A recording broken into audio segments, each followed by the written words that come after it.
Andy Leach is a comedy magician who has achieved many artists' dream by performing at and meeting Her Majesty the Queen at a royal variety performance. He has published a book and performed on TV, including the Montreal Comedy Festival Just for Laughs Gala in Canada, and performed at a private party for one of the Beatles. His act is full of funny visual props and magic, and he has over 3 decades of experience behind him.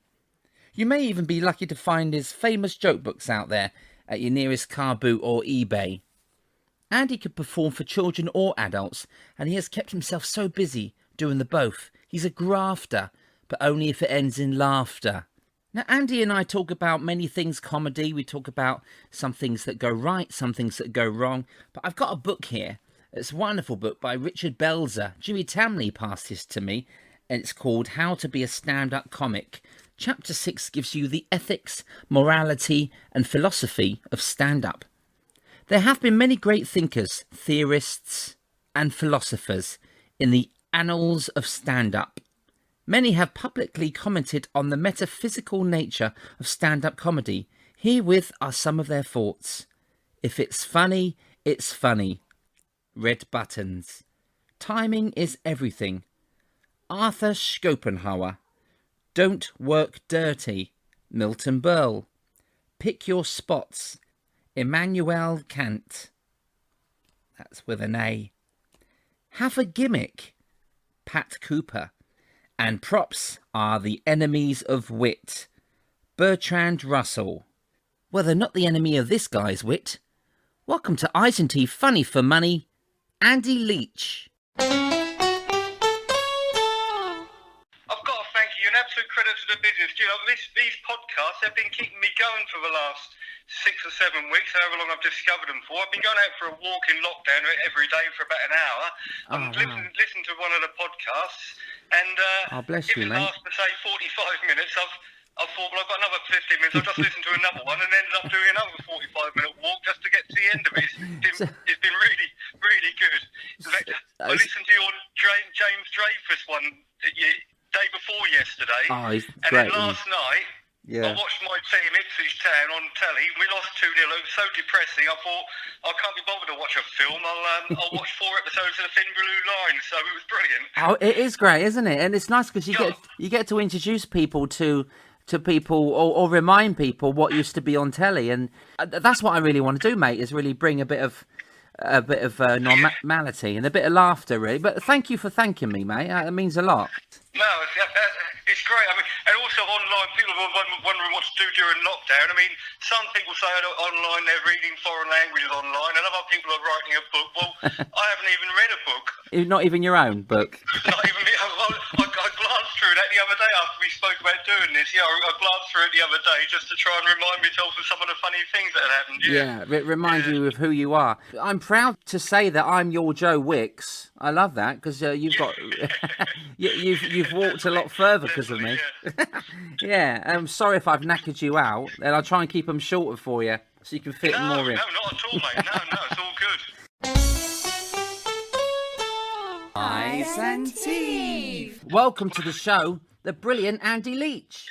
Thank you very much. Well, talking about the intros, one of the best intros I think I ever had was I was doing this club in Guildford, and there was some girl dancers on, a singer, and a load of other acts on, and I was closing the show, and the compere said, it's top of the bill time now, top of the bill time.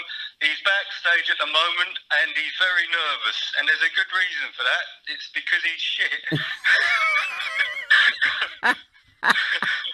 Was this guy a mate of yours? Harry Scott. Was it? Well, oh, so he loved you as a mate. So he was happy to say that. He was comfortable.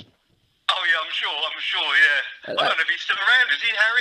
I haven't seen him for years. Harry Scott. I was thinking Barry Scott. That's the guy that does the cleaning stuff in the bathroom, isn't it? Hello, I'm Barry Scott. Welcome, Andy Leach, to the toilet. I've been reminiscing and watching so many TV shows over the past year. I saw a lot of Parkinson, a lot of young Michael Parkinson. And you may have been told this before, but you resemble Michael Parkinson quite a lot when he was your age. Has anyone said that you look like Michael Parkinson? No, I've never had that before. I've few times. Oh, sorry, that's more of a compliment, really. Sorry.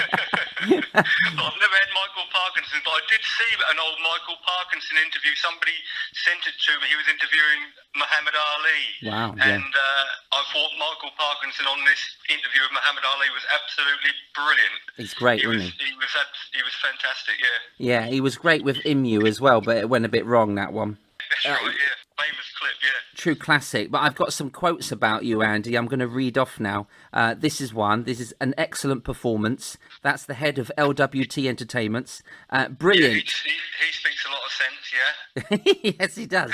And brilliant. He had us in fits of laughter. The Sunday Express. Right. And then again, Dennis Norden, more than averagely gifted. That's a very polite way of describing your performance. And one of the most quickest and most efficient in the world, La Presse Montreal. I really want to talk about the Montreal Comedy Festival. I'll get to that soon. But you've got some amazing quotes and stuff. You've done a lot, haven't you, mate? Let's start with your highlight, and then I'd like to go back to when Andy Leach was a boy.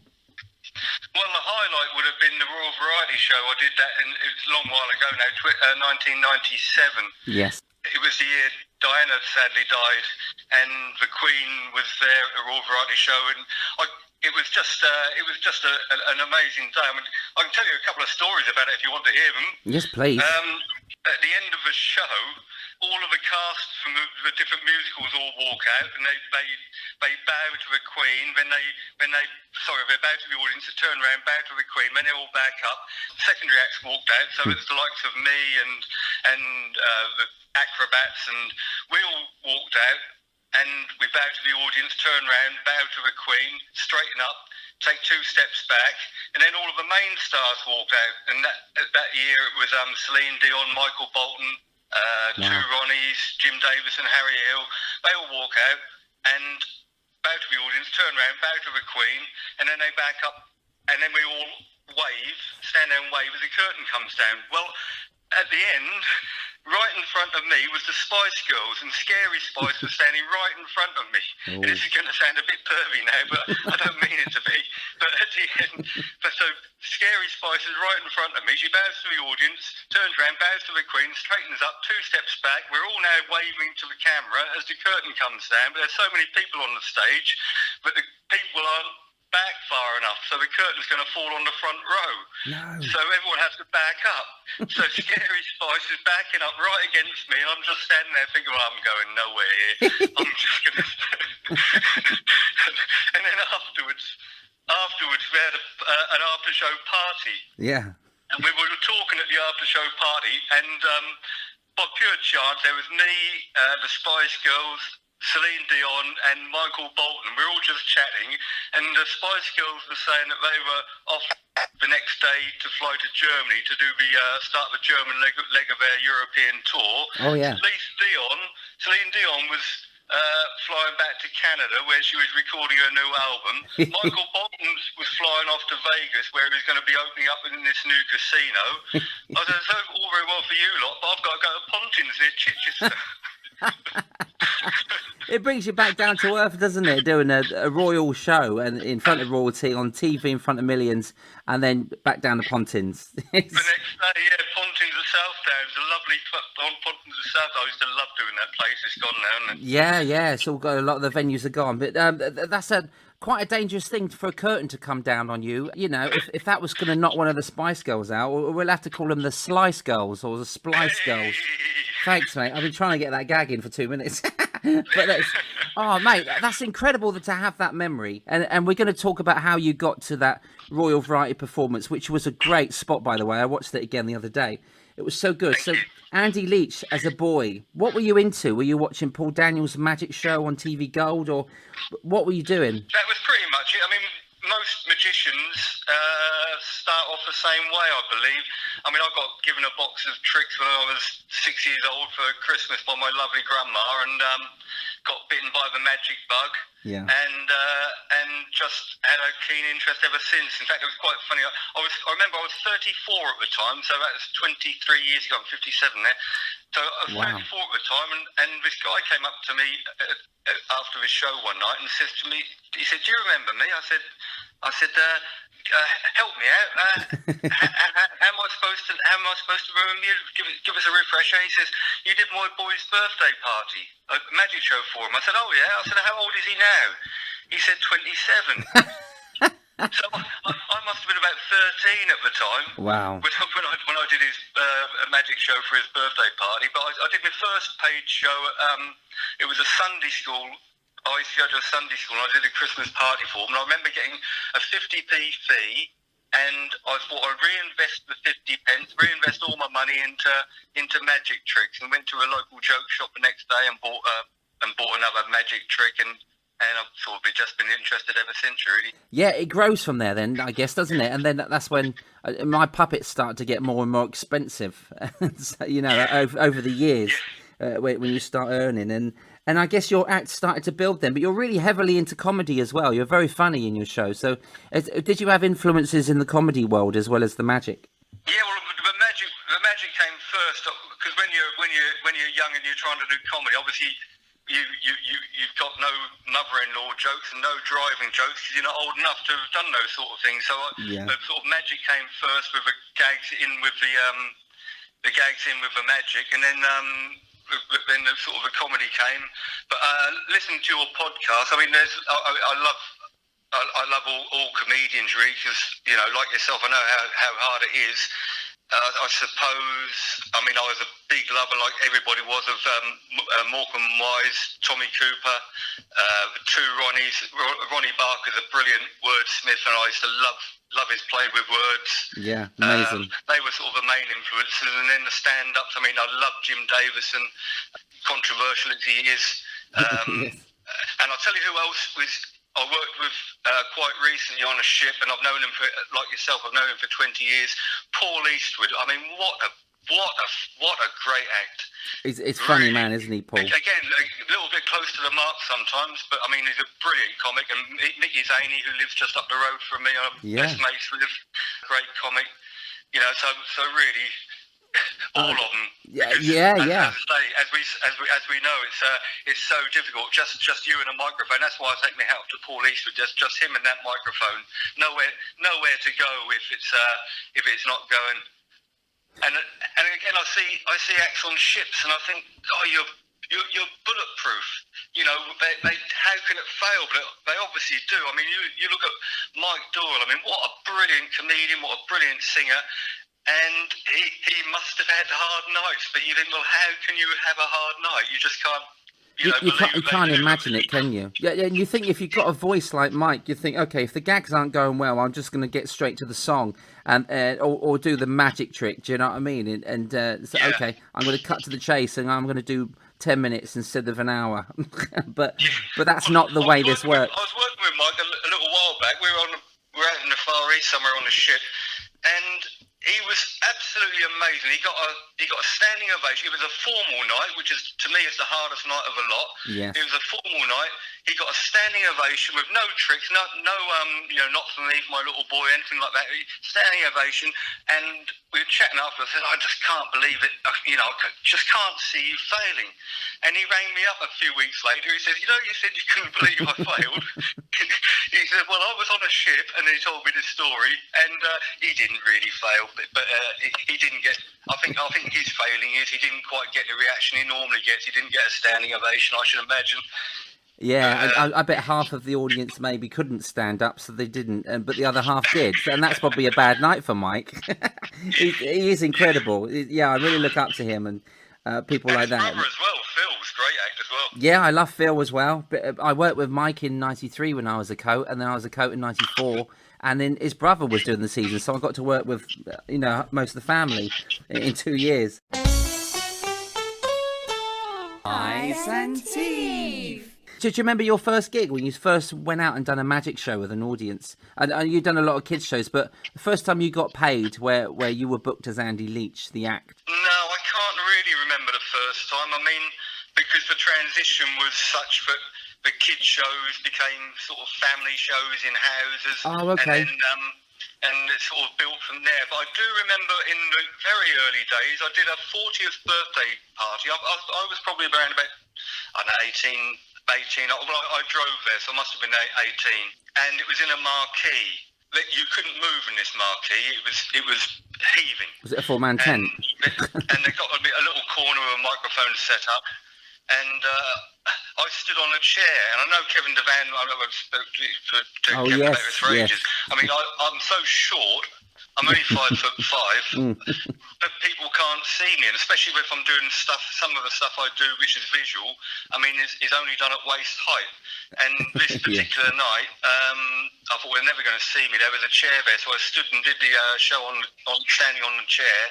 And the guy whose birthday it was, who was 40th it was, he rang me up on the Monday and said, thank you so much for doing that, that was brilliant, and thanks for standing on the chair, because otherwise we wouldn't have had a chance. And that sort of stuck ever since. So I pretty much, even if I'm doing a theatre nowadays where I don't need a chair, because obviously the sight lines are fine, it's still another little comfort blanket in that I have to have a chair there, because at certain points I want to stand on it. And also, I remember Mel Mellors telling me we were working together on a ship once, and he said about the chair. He said, oh, that's really quite quirky, and that sort of stuck with me as well. Quirky's good. But you sort of stand on it when you get off it. I was at Blackpool, and Russ Abbott was doing Goosebumps or something it was called. Oh, okay, he was acting in it, was he? Goosebumps. He was acting in it, yeah. And he came and saw our show. We were on Central Pier. I was with Phil Walker and Clive Cooper, and Russ Abbott came to see the show after his show had finished, or maybe he had a day off, whatever. And afterwards we were chatting, and he said, I like the idea of you standing on a chair. He said, why don't you, if you're in a club or whatever, and there's some empty chairs around, why don't you bring them onto a stage, so you end up with a whole stage full of chairs and you're sort of walking over all of them. That's brilliant. That's a brilliant idea. That's brilliant. So I tried it, and it didn't mean a light to anybody. So, but I thought it was a really, really great, quirky idea, but it didn't really work. But you could do that these days. When we go back, if it's social distancing, you could just walk in between the audience, because there's loads of spare chairs, isn't there, at the moment? Yeah, that's right. I mean, it was quite odd at that. When I did the same as you, I should imagine, when we did Chroma during lockdown, and you see the audience sitting there in their masks and socially distanced. And I was with Ollie Day, and we were all a bit anxious, is probably the word, because we hadn't worked for ages and ages, and then you're faced with a sparse audience, wearing masks. But it was as good as gold. It was like the old Dunkirk spirit. Everyone knew the situation, and everyone was there to enjoy it, and the show was great. Yeah, we're going to have these anxieties, aren't we? We're going to worry about going out there. Are they going to want to laugh again, these people? These humans, we've all been through the same thing over the last year. But as people, we don't change, do we? We still need to earn money, but we still got the funny inside us that needs to get out. If you choose your subjects carefully, I think you can always make people laugh if it's in you, One of the things I did right early on, it was last March. As a hobby, I collect records. I'm really into music, and I wrote a song all about COVID, lockdown, and all the situation. And I got all of these different pieces of music, edited them all together. It took me over a month to do it, but it gave me something to do. And I thought, well, at the end of it, I've got a 5-minute routine here, all about COVID and the music and everything else and what's happened. But I looked at it the other day, and unfortunately, it's dated already, because there's stuff like panic buying the toilet rolls was built into it and stuff like that. But people would have forgotten about that by now, I should imagine. And so it's strange how things have changed in 12 months, really. And it's crazy that it's been going on for a year as well. It's we're thinking about coming out the other end now, and it's like starting again, isn't it? Do you feel like the act is still in your head? Could you go out there tomorrow and do a full hour without rehearsing? Well, I was quite surprised, because again, when I did the show at Chroma, I was waiting to go on, and I'd gone through my lines in the car going up there, thinking about what I was going to do, and what I thought was my complete routines. When I got on stage, I found myself doing lots of extra lines which I'd forgotten about when I was running through it in my head, but they just came out automatically. So great. I think it is pretty much ingrained in you, isn't it, really? Yeah, that's what I mean. I think it's always there, and I was worried, but I went out there and I loved it, and the feedback I was getting from the audience was just how it used to be. So I don't think we do have to worry. No, and also, I don't know if you remember, but I remember a long while ago, when we were working sort of doing 300 shows a year, or whatever we were doing, back in the late 80s and early 90s, working pretty much every night. Yeah. I remember if I had 2 weeks off to go on holiday, the first show back from 2 weeks off, I was really worried about whether I'd remember it all. But 2 weeks now, I mean, that's we've gone 12 months, not 2 weeks, and we still remember it. So yeah, you finish Panto, and then you've kind of I've not been doing the act for 2 months, and then you think. Well, you do worry about going back and doing that first cruise or that first, comedy club, and then it just comes back to you. I think it's like riding a bike. I think if you got it, you got it. Yeah, all you've got to do is just go in the back of your car and get some of them joke books that you used to sell. Do you remember you used to sell all them books around the circuit? I love that. Yeah, I'm looking at a box of them in my kitchen at the moment as we speak. Are you selling them through the window now in the kitchen? I've still got them. I must have done about 15, 20 of them over the years, but the last lot I think I had overprinted because as the years have gone by and the jobs have gone less and less, and I think merchandising has got less and less as well, as far as I'm concerned. I mean, I think people always used to queue up and buy DVDs and cassettes and from different comics. You have a queue a mile long, but nowadays, apart from Gary Levine, I don't think I've ever seen it.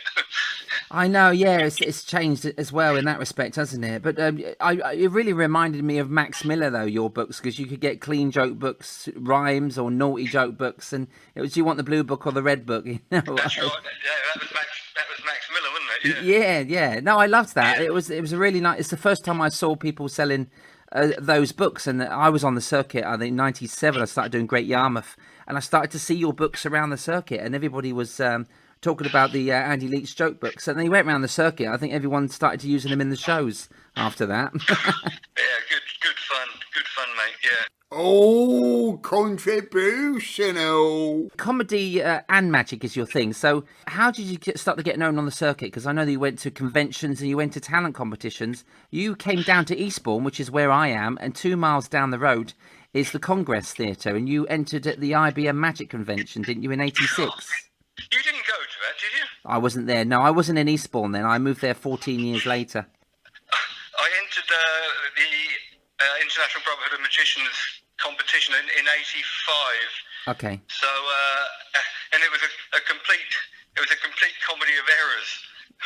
What really? happened was I'd got this the book which is out of print now is called Around the World with Exploding Chicken, because years ago the ferret which I use in the act now started out as a chicken, and what happened was I wanted to get a bang put into the act, because I thought if you get off to a bit of a slowish start doing a club or whatever, if they're not interested, I put this bang in early on, and that would wake everybody up, and they'd have to pay attention. And I thought, well, that would give me another chance of having a go if it was started off a little bit tough. So I built this exploding chicken box. And what happened was, there's a mate of mine, Phil Wellham.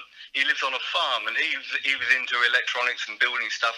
So we built this exploding box, and what it was, it was made out of plywood, and I hinged the sides down and put an explosive charge inside. So when the theory being that when the explosion went off, the sides of the box would flap down on the hinges, and there'd be some feathers in the box, and the feathers would fly out.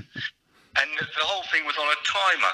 So what I'd do is I'd set the timer off, and then I'd set the timer off, then I'd set the charge. So I've set the timer, 15 seconds later, it's going to go bang. Yeah. So anyway, we built this box in Phil's garden. He said, well, give it a try. So I hid behind this straw bale. He pressed the wrong button. He pressed the explosion button rather than the timing button, so it blew up in his face. My God. And instead of the wooden box, the sides of the box falling down on the hinges, it blew them off completely. So the box was no more, and Phil was covered in blood. I thought, this isn't going to work very well in a club, so we had another idea. So I rebuilt it, and I put cardboard sides on it, and instead of having hinges, they were strung down, so when the bang went off, the box would explode, and the feathers would come out, and the sides of the box would just hang down on strings, so it wouldn't hurt anybody, and they wouldn't fly out anywhere.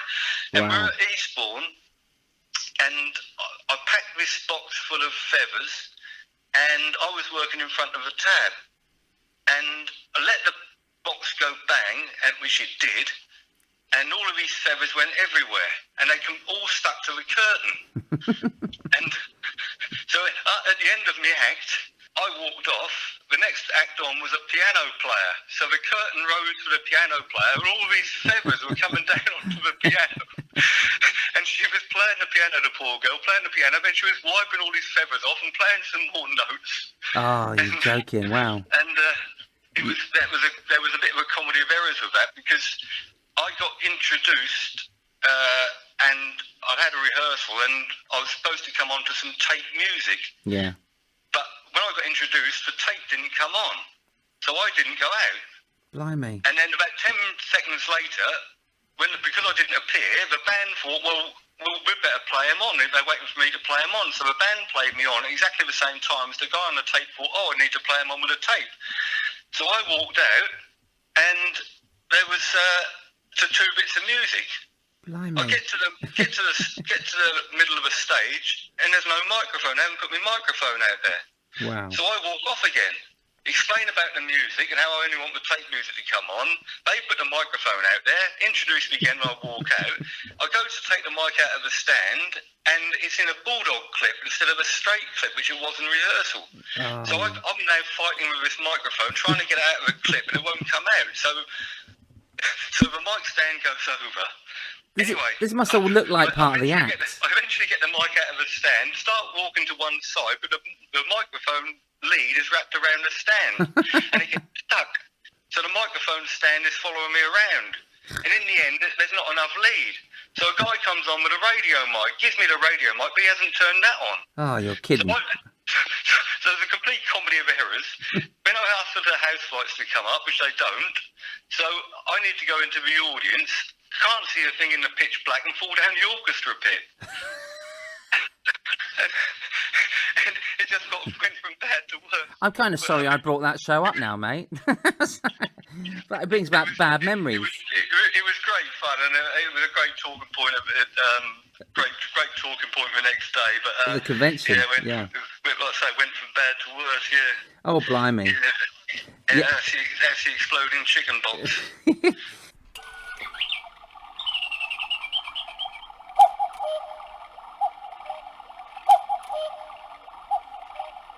I remember you with Derek the Ferret. It's the first time I ever saw Ricky the Raccoon. And you're so visual and funny, and I love the way you hypnotise him. I won't spoil it, but people should go onto YouTube and watch Andy Leach on the Royal Variety performance. And you were talking about Ronnie Barker earlier with word association, and I really love your Rindasella, which I think is the first time I saw it was you doing that. And it was just so...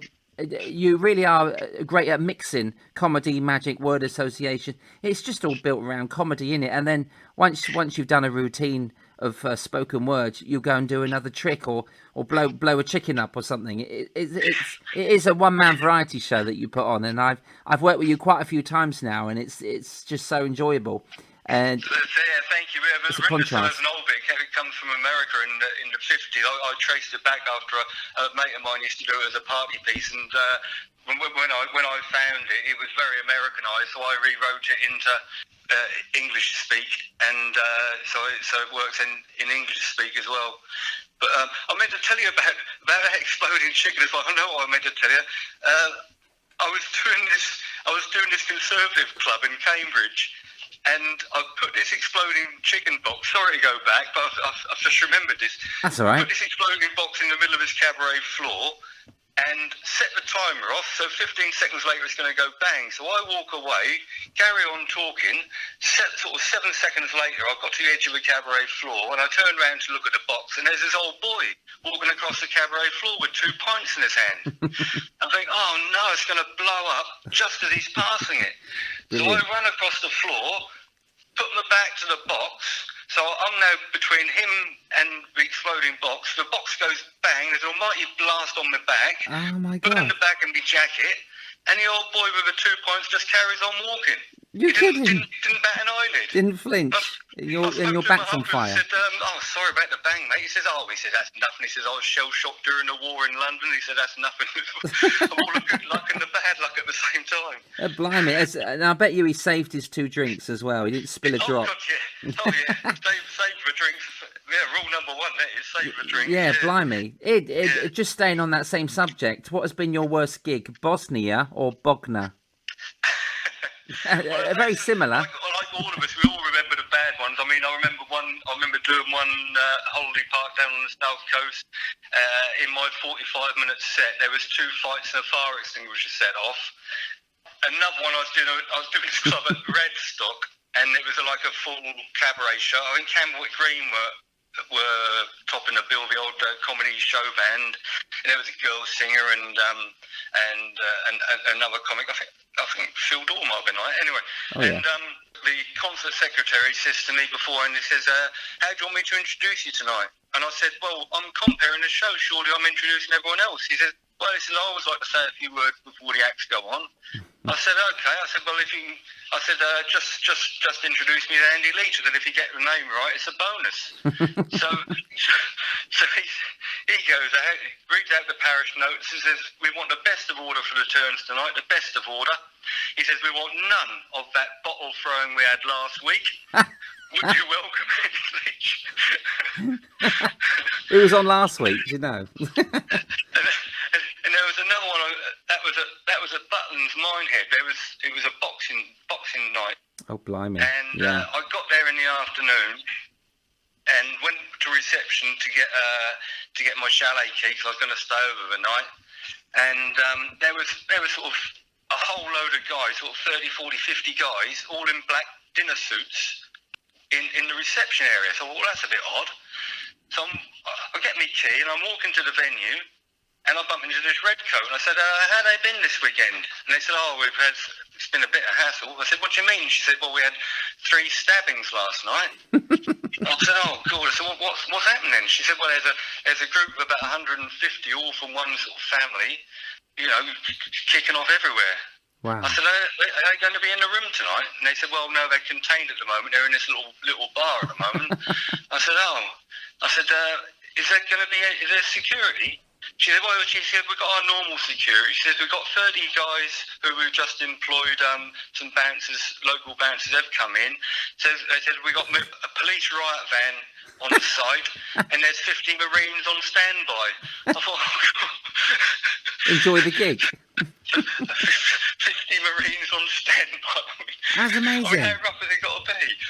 Yeah, I guess you must have done some gigs where you've needed protection because you've supported the Baron Knights out in the Falklands, and you've been out there. You must have anecdotes about working with them and John Martin, great comedians and comedy show bands.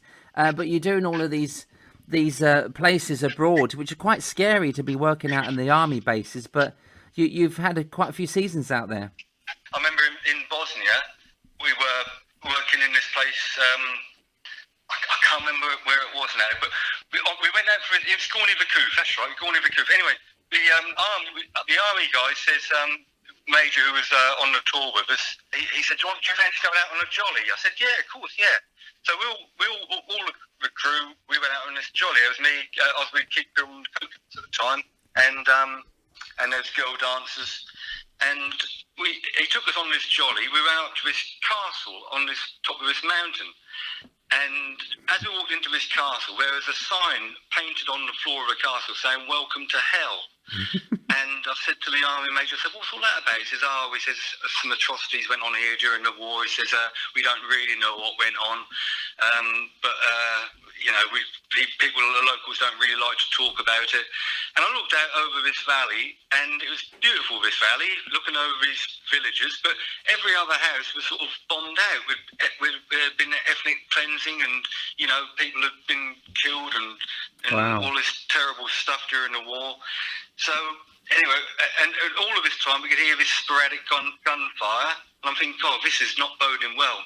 So anyway, we went down the mountain. They drove us down the mountain. He said, well, the army guy said, well, stop at this little village. There's not much there. He said, most of it's been bombed out. There's a little jeweller's shop there, and there's something else which is still open. We can just go for a little wander around.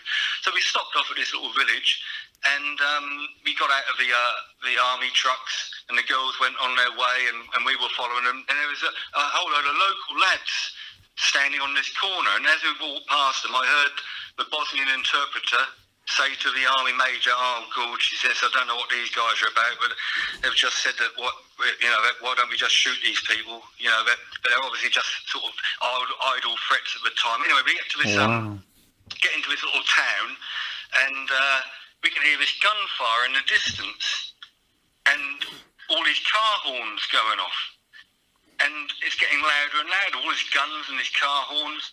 And in the end, we hear these cars come past on the street. So we all cower into these doorways as these car horns were blaring, these guns were going off. So it was me and the girl dancers and the band and the three army guys who were with us. They stood out the front with their guns at the ready. And these cars went past, a whole load of cars went past. All got these flags waving out of the windows. They were firing their guns out of the cars, pretty much wondering what on earth was going to happen. And the army guy says, "Oh, God, this has got to be some sort of protest." And as the last car goes past, there's a big sign on the back saying, "Just married." It's been a wedding. Wow. Yeah, it's been a wedding after all of that. And the Falklands Was you at the Cabaret? Well, I'll tell you a story about the Falklands. I went there with my lovely mate John Martin, and we had a Great laugh comic. all the way round. Yeah. And when I was there with the Barrow Knights as well, Pete Langford, that was Pete Langford from the Barrow Knights. They said, "Do we want to go on to this jolly risk one day?" They said, "Do you want to go up in the Hercules?" Now, the Hercules is the plane that refuels the Tornadoes. Oh, It yes. was just after the war. So what happened was, the Tornado, we had to refuel it. So we're in this Hercules, and if you imagine, there's a pilot, a navigator, then there's one guy looking at a radar blip, and another guy with his head out of a turret. And then there's seats for three people. There's me, Pete Langford from the Barrow Knights, and this girl dancer. Anyway, we were going around, flying around the island, and we had to refuel the Tornado. So we all crawled to the back of a plane, and this little trapdoor opens up on the back of a plane, a pipe goes out, and the Tornado is behind us, and the pipe clicks into the Tornado's refueling body, and you see the whole thing being refueled. It was fantastic. So we climbed to the front of the plane again, the pipe goes in, and then we were going the Tornado was going to attack us 3 times. So, all simulated, of course. Yeah, so anyway, we're flying around, and the guy on the radar blip says, he says, "Looks like we've got an aircraft 3 miles to the east." So the guy in the turret puts his head through the turret and looks out and says, "Yes." And the pilot looks out of his cockpit window, goes over, looks to the east and says, "Yeah, the plane is over there. Right, we'll go this way." And that's how they avoided being shot down. The pilot just looked out of the window, saw the other plane, and went a different way. I thought it was all done on computers. and then, Blimey, you got to know what you're doing, ain't you? And then after we'd been attacked 3 times, apparently we avoided it once. We got shot once, and then the last time they were going to argue the toss when they got back to MPA as to whether they hit us or not. But anyway, they said, "Does anyone want to hang out of the back of a plane?" And I said, "No, not really." Is that a threat? And Pete said, "Yeah, well, I will. I fancy that." So we crawl back to the back of a plane again, me, the girl dancer, and Pete Langford, and where the pipe had gone out to the fuel, of that trap door, there was two little gripper bars either side of a trap door. So what happened was, Pete stood there, and the RAF guy put this harness on Pete. Pete knelt down on the floor of this Hercules. The trapdoor opened. He held on to two gripper bars, and he hung out of the back of a plane, just holding on to his gripper bars, and nearly on the floor of the plane. Is he crazy? He was flying around for a few minutes. Blimey. And he came back in after a couple of minutes. He came back in, and he stood up. He said, "Andy," he said, "that was fantastic." And with that, his harness fell off him. He hadn't done it up. Oh my God. He'd just been hanging out of the plane by hanging onto his two little bars. Oh, you're kidding me. That's crazy. And was he bothered about that, or did he nearly have a heart attack? Well, he wasn't bothered because he was safe, but the poor RAF guy who was supposed to have done it up went completely white. He thought, "Oh my God, what on earth has just happened?" Insurance, because it was his idea. Well, I really enjoyed reading your biography. It's really nice to sort of get to know you more, and there's a lot of those stories in there. There's so many brilliant anecdotes and stories. So you're working with loads of comics and things as well, and I love that. It's nice. I don't think we've got enough of that on television, of proper working cabarets, and there should be scope for the future, to get all these stories out. At the moment, they're just on podcasts. But well, like I said to you before, I mean, I've spent 6 weeks just listening to your podcast. I mean, it's been so entertaining just listening to these stories, and some of the comics like Don Reed I listened to the other day. I mean, I've known Don for years and years. Yeah, bless him. Hearing these stories about clubs which were before my time, nothing, not being ageist, but he goes back further than I do. So I'm hearing stories about clubs, and it's just Billy Pearce stories that Billy told. I mean, that's just such a shame. There's no outlet for them apart from a podcast, because I'm sure lots of people will be interested in them, because these are things which have happened to all of us, and we can relate to them and understand. Yeah, it is amazing. It's very sad. I mean, the business changed really way before COVID, but this has made people maybe not quit the business, but change their direction in where they were going, before this all happened, or slow them down even, people may not go on cruise ships again. And really the cruise ship industry was one of the biggest for the entertainment world as well as pantomime, but it's nice to sort of archive these conversations, and one day I'll listen back to them, because I've really enjoyed getting all these stories out there, and it's brilliant to have a platform to do that on, because we talk in dressing rooms, didn't we? I mean, even when I met with you, and we worked Thursford together, which I'll get to, but we sat in the dressing room every day, like twice a day, talking at Thursford, and it was just so nice to actually we stayed in the same digs, and so you just sat there talking about the good old days every day, and to have that in the dressing room, the audience don't ever hear that, and so it's nice to actually have the chance to do it. Yeah, that's right. Yeah, and as we say, most of the stories are about hard nights and things going wrong. I mean, because it's generally accepted that we go out there, we're employed, we go out there, we do a decent show, everybody enjoys it, and they've been entertained, and we go home. So all of the stories are about things going wrong. I know, but I think it's great. A lot of us have amazing nights, and probably 90%, maybe more, is all amazing nights, and that's why we do what we do, because we love it. But nobody wants to hear about how well you went down. They want to hear all the bad stuff, and my dummy's arm dropped off in Panto, or you've gone on and you've got no microphone and everything from then on goes wrong. They want to hear that, or they want to hear a story about you going to Paul McCartney's house to do a show at his Christmas party. Tell us about that. That's a story. It was pure luck how it came about. It was one Christmas, I was doing a show at Sizewell Social Club, okay. And I got a phone call in my car. I had one of the brick telephones, one of the very early mobile phones. Yeah. And the phone went just as I was about to get out of the car, and his agent said, "Can I go down to Ashford in Kent to do a support for Jim Davison?" Wow. And I said, yeah. I said, yeah, great. I said, I've got to do a show first. I said, but I did this show last year and I went on time, so I'm sure I'm going to go on time again. I said, I'll be there at about 7:15. And the agent said, you're going to be on at 7:30. I said, well, I can't see there being a problem. I said, it's a Wednesday. I can't see me being held up. I said, if I am held up, I'll sort it out. So I'll get someone else to fill in. Right. So I sort of got a couple of people, rang a couple of people on the way down there. So if I did get held up at the tunnel or whatever, then the support would still turn up. But anyway, I get into the dressing room at Ashford, and it's now about 7:15. I'm on at 7:30, and the sound guy comes in and says, you're on tonight. You're on at 7:30. He says, I'll do an offstage announcement to introduce you. He said, what's your name? So I gave him a business card. I said, here, read it off the card. It's Andy Leach, read it off the card.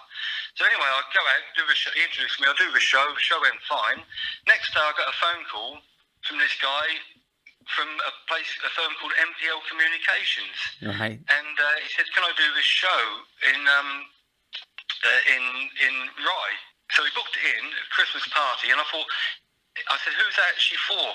And he says, I can't tell you that. I said, okay. I said, I've had this before when they're a bit secretive about, about who it's for. So anyway, I went home and thought about it for MPL Communications Rye. The address came through a confirmation letter, and the address is MPL Communications 1 Soho Square, London. I thought, well, blimey, whoever it is, it's got to be big.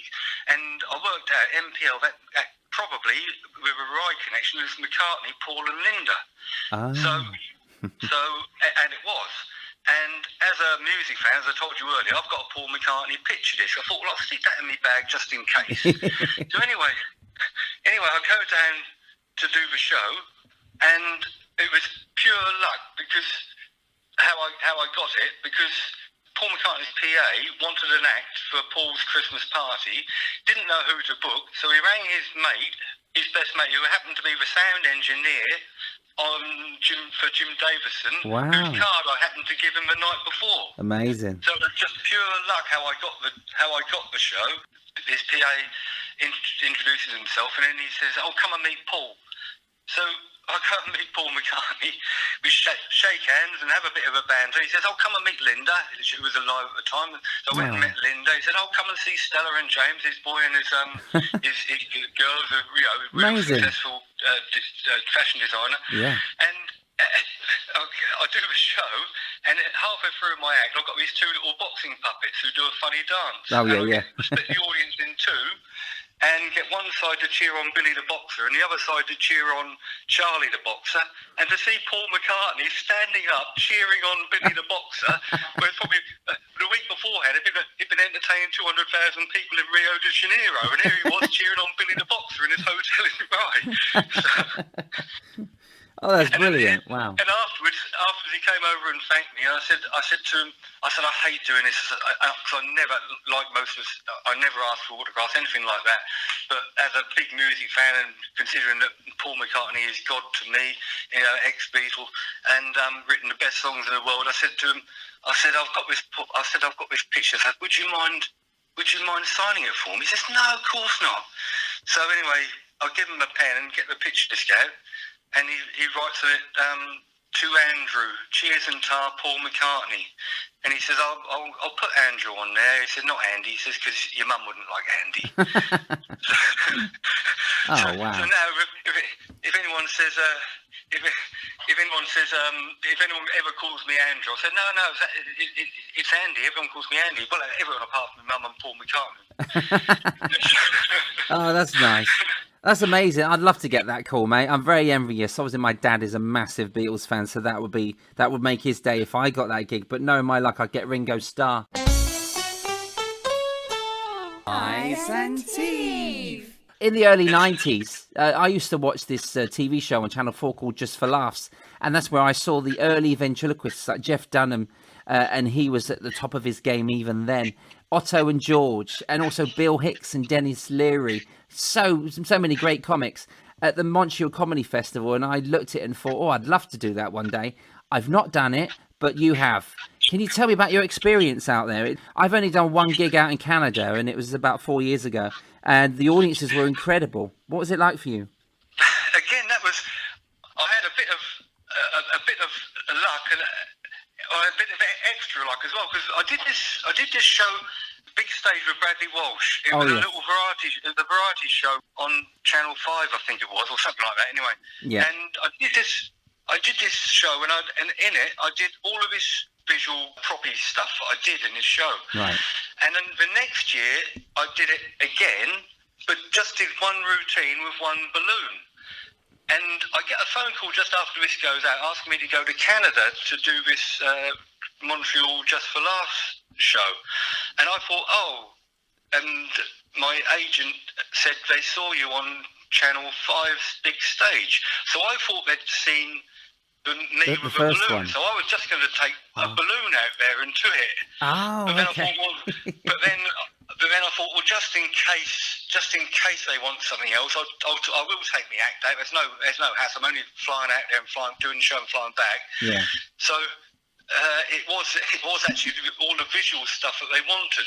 So luckily, I took the act out there. Oh, it's a long way to go. And it's a long way to go, and I only had to do 5 minutes. Anyway, we fly out there, and they put us up in this hotel, and then stay the night, and then I've got to do the 5 minutes in this gala show at Just for Laughs. So we're in Montreal, and I'm on the first half, and there's this other guy, this American guy who had this dancing nose, and it was really funny. He held a bit of glass up in front of his nose. The camera was panned on his nose, and he used to move the glass around. He obviously had a broken nose with no bone in it, and his nose used to dance in time with the music. It was really funny. He was on the first half as well, and we shared a dressing room. Anyway, we both did our spots, and they both went down fine. He said to the producer, "Are you going to need us again?" He says, "Yeah, there's a walk down at the end. Everyone's got to walk down." I said, "Well, we were going to nip to a pub across the road." I said, "And have a drink." I said, "What time do we need to be back?" He says, "As long as you're back here by 10:25, you'll be walking straight out there, and then all you've got to do is bow, wave to the audience, and that's the end of the show." So we go to this bar, have a drink, and in the bar, all around the streets in Montreal, there's all of these TV screens, and the whole thing's been beamed live all around the world. Wow. It's something ridiculous, like 800 million people watching it worldwide. And on all of these lampposts, there's TV screens and monitors on all these lampposts. People are standing around in the streets with drinks and stuff. So we go to this bar. We're watching the show on TV. It got to about 10:20. So I said to Charlie, who was the American guy, I said, "Well, we better make our way back then." So we finished our drinks, walked back to the theatre. And as we're walking back to the theatre, we see on these TV screens all of these acts walking down and taking a bow. I'm thinking, oh no, we only had to do 5 minutes and do a walk down. We didn't even make the walk down. We didn't get there in time. Oh no. Yeah, so we missed the walk down at the end, but it was the producer's fault. I mean, he said come back at 25 past. He said, "You'll be fine." It was 20 past. We left there, and the show was running early. So God knows how they filled the time at the end there. But oh, bless! Yeah, Wow. Montreal Just for Laughs. It was a great experience. We were in the bar, and we got given these passes, and the night beforehand, when they put us up in this hotel, I went for a wander around Montreal, went into this bar, and everyone around there was there for the comedy festival, and I got chatting to some people in this bar, and they said, "Oh, what are you here for the festival?" I said, "Yeah." I said, "I'm doing a show tomorrow." And they looked at my pass and said, "Blimey, you're in the gala show. That's the big one." I didn't even know there was a big show. I just thought that there was only one show, but apparently it's like Edinburgh. There's shows everywhere all week, and they're just in one big gala show, and that's the one I happened to be in, but I didn't even realise. Oh, amazing! Yeah, I mean, I think people do all these shows like they do at Edinburgh, and the big show is the one everyone wants to get on in Edinburgh. But at Montreal, it's Just for Laughs, which does go all over the world. Brilliant, well done, mate. It's really nice to hear a great success out there. To be continued. The Big Talent Show was where I first come across you, I think, because was it 97 you did it? Yeah, well, that's 97. Yeah, I did it, and I didn't win. And there's no sour grapes in the slightest. In fact, it was because I didn't win that I got on the Royal Variety Show, because Gary Bushell, the TV critic, was writing his column in The Sun every week, and he kept on saying that the wrong acts are winning. Because depending on who was in the studio audience, it was a studio audience vote. Okay. And so if there was a coachload of from a WY, then the crooner would win. Yeah. And if there's a coachload of checkout girls from Tesco's, then the boy band would win. You know, it all depended who was in the studio audience. So Gary was saying that the wrong acts are winning every week, and he said who he thought should have won. And he said he thought I did. He mentioned he thought I did well. There was me, Andy Ford, Stephen Mulhern. Yeah. And it was because of that Nigel Lithgow, who was producing it, who produced that show, also produced the Royal Variety Show that year, and he decided to put me and Andy Ford and Stephen Mulhern and a girl singer, I can't remember her name. Lydia Griffiths won the show that year. That's of course it was. Yeah, Lydia Griffiths. Yeah. And decided to put us on the Royal Variety Show. Yeah, so that's how. That's amazing, mate. It's so nice to have that. You got the photograph of you shaking hands with the Queen. It is you know, everything a cabaret act. And a comedy act strive for, really. It's one of those goals, and you can tick it off your bucket list. It's amazing to get that. So well done, Matt. I was really proud of you, and it's really nice to see your mates doing well.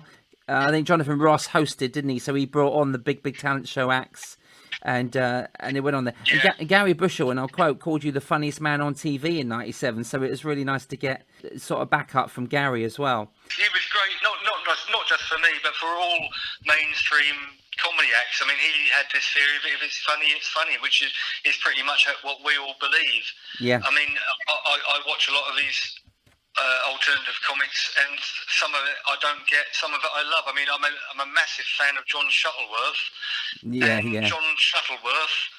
If anybody hasn't checked him out, just check him out. I mean, the whole joke is there is no joke, and it's just, to me, it's just absolutely hilarious. And I've seen him live many times on his different tours, and I'm crying with laughter about absolutely nothing. Yeah, the character comedians, I really love them. And I really got into Steve Delaney recently, and I've started to watch all of Count Arthur Strong. Are you into him? Count Arthur Strong, yeah, great, yeah. Oh, amazing! Yeah. I love the character comedy. Yeah, very much so. And I mean, I love Harry Hill, and a lot of people don't get it. Yeah. He's just got to say sausage, and I'm laughing. I mean, I just find him hilarious. Yeah, you've got a really great routine in your act that you did with a wig. When did you start doing that routine? Obviously, it's funnier because of how your hair has styled over the years, you know. But it's such a brave thing to do, but hilarious. And you've done it on the Raw Variety, so people can actually see that clip. When did you start doing it? Because I've never seen it before. I've never seen it since.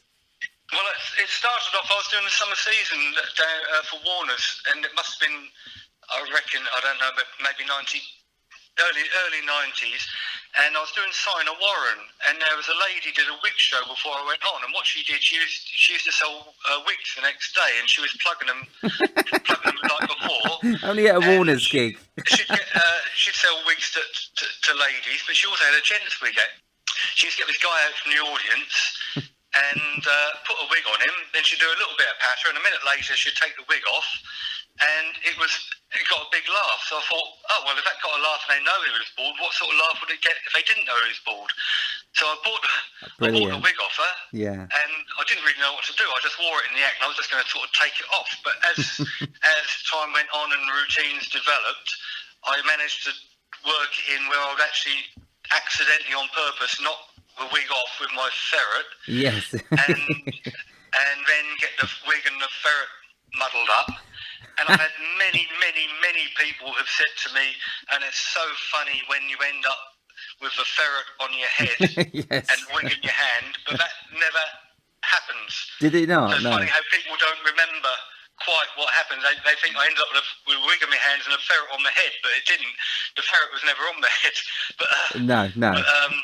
It's just very funny. It all started out. But I have actually dropped it. I still carry it and do it occasionally. But when I started working on the American ships, when it came to me knocking the wig off, I mean, rather than getting a big laugh, which is what it would normally get, it was met with stony silence. Really? Because the Americans don't get irony. Yeah. And they just felt sorry for me. Oh, that's interesting. So I stopped it, and then what happened as well? I was doing this rough club in London, and I looked in the window of this club, and I thought, God, that's rough in there. You know, they'd all turned up. They'd got up in the morning, stuck on their tracksuits, and that's it, dressed for the day, you know. and they were in this club, and I thought, oh, they're going to crucify me now if I wear this wig. If they spot it beforehand, I'm just going to be totally ridiculed. So I went in there and didn't wear the wig for that show, and the show went fine. Oh, and okay. so I stopped doing it. And I remember doing another club with Dave Evans, our lovely friend, who's sadly not with us anymore. Yeah, amazing Dave.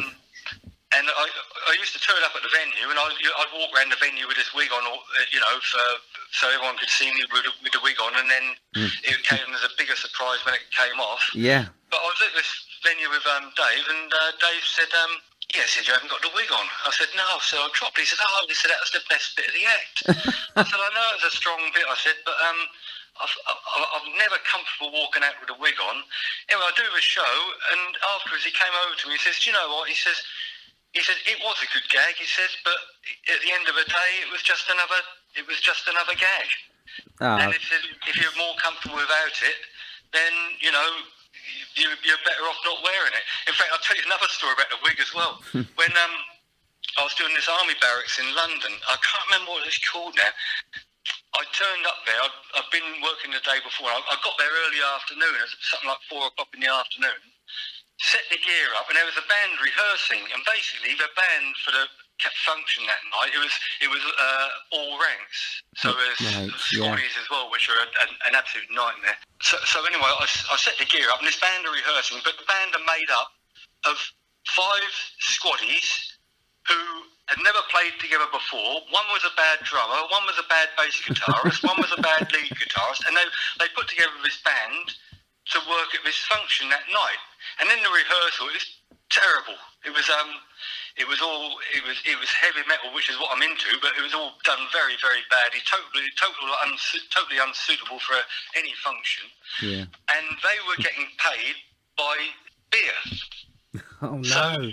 So they'd been on the lash since midday from when they got in there, since they started rehearsing. That's why they sounded so good. And I turned up there, and come sort of 6 o'clock, people are starting to filter in. So I said to the band, I said, I'm just going to put my wig on. I said, I wear a wig in the act. I said, don't say anything. I said, but I wear a wig in the act, and I knock it off halfway through, and it's a bit of a joke. So anyway, the band go on, and they're now completely drunk. They finished their first set, and they now introduce me, and the lead singer of the band says, right, he says, it's time for your comedian tonight. I said, I've got to just say, he's wearing the most ridiculous wig you've ever seen in your life. He's on £300 and we're working for nothing. Blimey. Oh, no. 2 insults. From that moment on, they absolutely hated me. Oh, that's awful. I bet they loved the band, though, because that would have been their mentality that night. Yeah. Oh, that's a shame, mate. It was a very funny part of the act, but Dave's right, you know. Funny is funny, and your act is funny. And if we didn't know you didn't do the wig acts, then we wouldn't have known any different. But well done for coming up with it. It was genius. And I saw it. I last worked with you. Sadly, we've had a couple of gigs that we've tried to get together, and they've not come off. But we worked together at one of the greatest Christmas venues that there is in this country, and at Thursford Spectacular. Doing that season with you and living in the same accommodation and enjoying some Shiraz or cup of tea now and again, and just living with you for 7 weeks in Norfolk was a great show, wasn't it, Andy? Great to be on. It was a brilliant show. It was a brilliant experience. I loved it. I did 1 year in the big show and did the Fantasyland, was it? Fantasyland, and it was just fantastic from the moment we got there to the moment we left. It was just such a laugh. The social life was brilliant. You know, Richard, Hayley, Nina coming up with the dogs, and it was. Sorry about that. It was just the best time. It was just fantastic. Yeah, it's great, wasn't it? And you started to do some of the children's shows at Fantasyland as well, and it really catered for the magician, didn't it? It was they loved the magic there, and the place is magic, the audiences. And just explain to my listeners, I've not talked about Thursford much, but It's 1,400 seats twice a day for 7 weeks. And for a comedy act to be in a 2.5 hour show or a 3 hour show, and I think like half an hour was comedy, which is like me and you spread throughout the night. And for us to just get the laughs in that 3 hours was incredible, because they were ready, weren't they? By the time I came on or when you got on, they were ready to laugh. Yeah. I mean, you can't describe it. I mean, was 130,000 people there, and there's coaches there from Leeds, Sheffield, all over the country. People would go there just to sit in a shed in the middle of Norfolk. It's just mad, isn't it? And it was brilliant. It's been going for getting on for 40 years now, isn't it? I should imagine. It's I think this year, I think last year would have been the 40th year, because I hosted 2019, and then I believe that was the 39th year, and then last year was 40 years, and they never actually got to do it. So they could celebrate 40 years this Christmas. And let's hope it goes ahead. And let's hope everything goes ahead. We need cruises, we need golf clubs and cabaret, holiday parks, whatever it is. Hopefully me and Andy Leach will be there. You know Mickey Wright, don't you? Yes, I do, yeah. I think I met him in Great Yarmouth. Mickey Wright, a comic from Great Yarmouth. 97, yes. We were great mates. We were over in America, and we had a day off. We went to this golf competition. There was a ladies' championship match on. Oh, yeah. So me and Mickey, we both played golf at the time. So we went over to watch this ladies' golf championship. Got there about 11 o'clock. Didn't really know what to do. So we looked at the board with the people who were teeing off. And Laura Davis, who was the British ladies' champion, was teeing off at something like 11. Right. So I said to Mickey, why don't we just hang around for Laura to tee off, and we'll follow Laura around the course. That way we'll see all 18 holes, so we can enjoy the golf course, and we'll have a bit of British interest. He said, yeah, okay, we'll do that then. So anyway, we hung around for Laura to tee off. About 3 or 4 holes in, there's only a handful of people following this game around. And this lady came up to us and says, are you friends of Laura? I said, no, we're not friends of Laura, but we're from the UK. And we weren't really sure what to do, but we saw Laura was teeing off, so at 11:20, so we thought we'd follow Laura around. I said, and besides that, the girl she's playing, that Heather, she's got a great arse, hasn't she? And the lady said, let me introduce myself, I'm Heather's mother. Oh dear. Did she introduce you to her? Oh, controversial. I'll tell you this other story as well about another mate of mine, a magician called Mark. When we were talking about magic conventions earlier on, there's a mate of mine called Mark Hancock. He's not the world's best magician, but it was great fun. This is in Southport, I think it was about 86, something like that. Oh, yeah. We went to the convention. We were having a drink in this bar afterwards in our hotel, and the barmaid was really, really nice. So anyway, I showed her this card trick. I said to her, pick a card. So she picks a card, so it's the 8 of diamonds. I said, I put it back in the pack and shuffled it up.